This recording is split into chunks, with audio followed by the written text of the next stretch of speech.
we want to aim to do in our classes is make them real. Make them relational, which is why we're going to keep doing this activity so we can connect.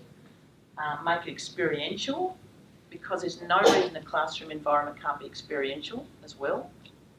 Make it applicable so you can relate it, and that's why you're keeping your track record of all of, voting, I could do that, yes, I could apply it. So you've got to do the inferring for yourself and make it learner-based, again, all about the learner. So we know students are going to engage when it's interesting, or challenging, or important. And this is just another suggested strategy, is quote of the day. Does anyone do quote of the day? Or what I used to do is print off these sort of things and then laminate them and stick them on the wall.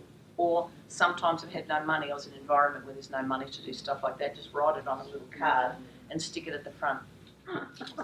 But it can be, as far as connecting, creating community, having a quote, and it doesn't have to be about work. It can be about a work ethic. It can be about how to develop positive approaches to work. Find out what your students know and what they're interested in. So the way I think about it is, you've got your brain here. Oh, there he is. There he goes. He's got a little nose. Give him some ears. All right. So inside here's the brain.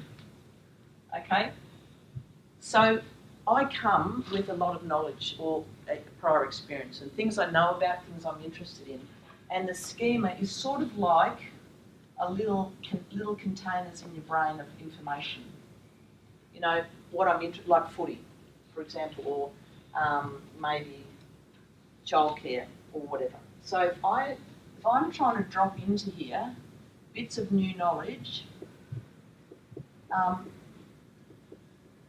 okay, if the new knowledge sort of is just thrown in there, it takes a long time for it to connect and gel and stay.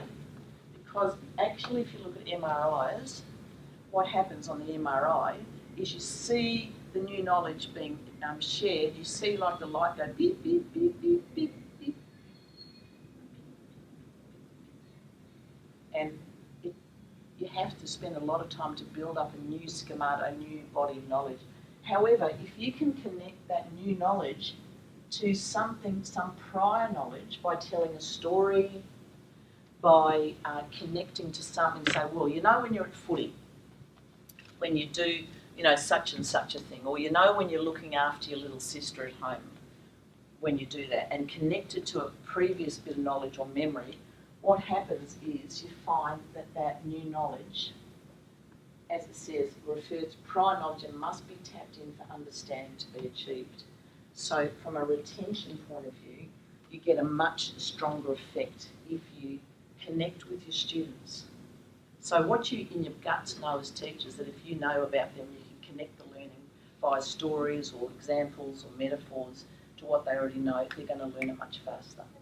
So there are all those little brain tricks you've got to do when you're teaching new knowledge to connect to something else, a visual, or we could look at a lot of brain theory too. So there's a whole range of strategies that I'm sure that you use already, get to know activities, interest surveys, getting guest speakers in, going on excursions, maybe writing letters about what you're really passionate about.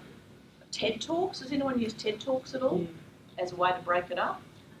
There's the TED stands for Technology Entertainment Design. It's not a teddy bear, so you'll be safe. There is a TED Talk on everything. And there's a lot of stuff on engineering and science, and it's a great brain breaker or connection for people to learn and make it real and relevant. Learning activities. What else? Okay, I'm going to keep moving through on this one, but I know that you've got lots of little strategies for this. But this is a really important one. Again, a lot of brain research here today. It's only 4 to 8 minutes of pure factual lecture can be tolerated before the brain seeks stimulus.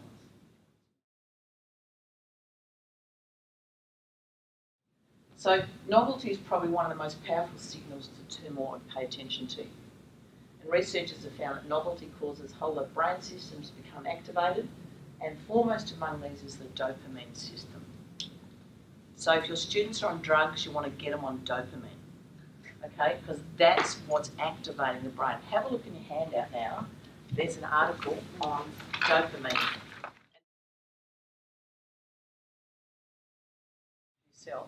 Because what we need to look at then, taking into account the issue on dopamine, is that we've got to break up the day.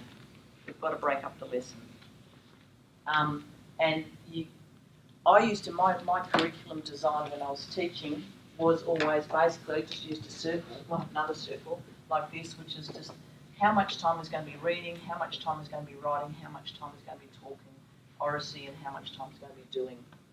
And if we keep in mind those blocks, and that's why I keep rejigging these days to think we talk too long, that took too long, we've got to shift that around, we need an activity there, we need some music there, just to keep breaking up, to keep you all awake until 4 o'clock. That's a big task. So it's about thinking, how can you break up your day? And there's lots of ways, because if, like this poor fella here is struggling, if we overload our brains, memory theory is you can only take 5 to 7 things in at a time. And once you start to put in more than 5 to 7 things, it's called bottleneck theory. I'll need to get a wiper here somewhere.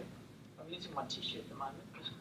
So students can only take in 5 to 7 new bits of new information, some for some less. And so once we start to put in more than that, to come down here, this is your short-term memory, so they can remember for a while, and we want it to go into their long-term memory. And do you remember the name of schema? Yeah. We want to hopefully hook it into a schema of knowledge so it stays in there and doesn't float out again. What happens after you fill a bottle too much? It overflows, and then you get overflow, so you get cognitive overload, attention. So ways in which you can balance the day is to structure it. And you could actually say, okay, I've got 3 hours, I'm going to do this. I'm going to start off with a small group check-in, say everyone, how was the weekend, what did you do, what did you catch up to, how are you feeling today. Then say, okay, for 10 minutes, focused information. You'll notice that I won't ever talk for more than about 8 or 10 minutes. And then have a movement. Then you go and talk to somebody else. Then we'll watch something. Then you'll read something. So break the day up. Have brain breaks. The brain is not designed to constantly be filled. We need to rest. Like here's Lady saying, be present. Just give your brain a break. Have you ever found when you're going on one of your walks, walking your dog or something, or doing something then where you're not thinking, all of a sudden you get the penny drops? That's how the brain's designed. The brain is designed to have a rest. That's why contemplation and meditation has become very popular. Because at the moment we have 24/7 connectivity. So circle time, sitting in a circle chatting, checking in, checking out. It's getting the balance, and you've got to use your sense of humour, don't you? Use your sense of humour during the day. It's the only way you win. And we've talked about stories too. Telling your stories, connecting to things. Do you tell stories in your classes? I bet you do. So it's because when you tell a story, you connect to emotion. And when that emotion, all of a sudden the dynamic will shift. Because everyone loves a story. And it's actually how traditional owners learned where to travel. They told stories. They had the storylines. So also using audio and video and graphics, TED Talks, just say, I'm talking for a while now we're going to watch a little clip. Who insists always when their class is on starting on time? Yeah. It's a very, very good strategy. Even if there's only 2 people there, you start on time. And so if someone comes late, that they've got to catch up, or alternatively you start on time with an interesting activity that people will walk in and go, what's happening?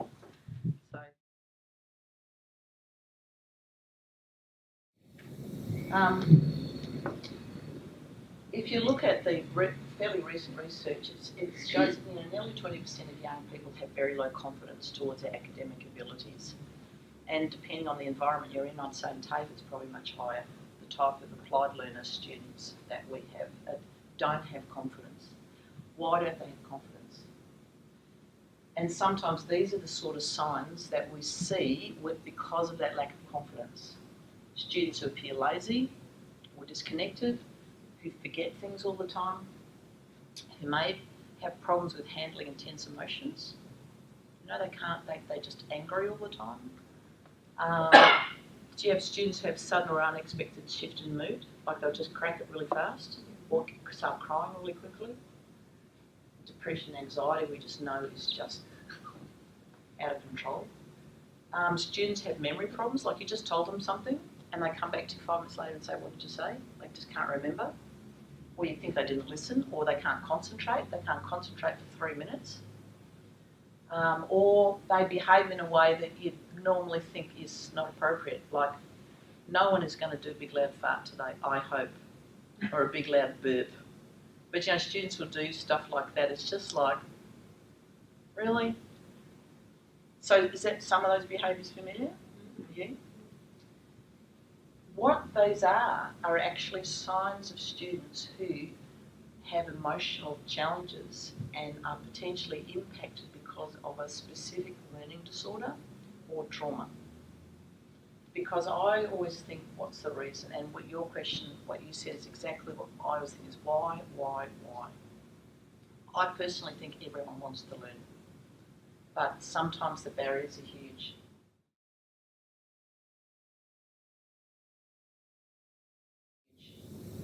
So I want to talk now about specific learning disorders. Now, in other words, dyslexia. That's the layman's term, but you'll see it's much bigger than that. So we know that there's 10% of children, or 20% worldwide estimates, like there's 3 to 6 students in every classroom, primary school, secondary school, who have a specific learning disorder. My question is, how many are in TAFE? All of them. I think it's much, much higher, very high, because of the type of students who access. And it's not about being smart or not, and it's not about you being a bad teacher. Because the reality is, Australia is about 20 years behind the times in identifying and addressing learning disorders. This is the first year that the Victorian Institute of Teaching is requiring teachers to do professional development in this area. There has never been funding for dyslexics, therefore, so, you know, how can we be called bad teachers if no one's been known how to identify it? We just see the behaviour and think it's bad behaviour. It's not about the fact parents don't care, and it's not that these kids are disinterested or lazy, although they've been called lazy all the time, because it's often the way they then respond. And SLDs are invisible. You can't tell, and I could guarantee, and I'm one of them, there's people in this room who have a specific learning disorder. You know, you wouldn't look at me and think she has got one, would you? You think she's all right? You did wonder. You did wonder. Yeah. You thought it was a bit like So crazy. it's really know this if you're drunk. Yeah, there you go. But they can also range in severity. Like some people can just be garden variety dyslexic, and some people have quite profound and serious dyslexia, which impacts them. And the issues aren't static, because we'll have a look at it in a minute. For some students, at the start of the day, they actually can work. Have you found that? They're okay in the morning and hopeless in the afternoon. And it's very often hereditary. My dad used to always write cards, which were all in capital letters and a full stop behind every word. And we just thought, you know, that's Dad.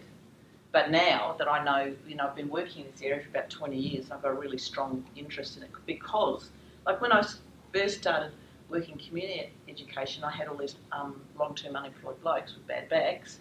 And, you know, and I was teaching, I didn't think I was a really bad teacher, but they just weren't progressing, they weren't learning anything. I started thinking, what's wrong? But, so, my dad had dyslexia, my brother has got it, my son has got it, and I've got an aspect of it. So, it's really often hereditary.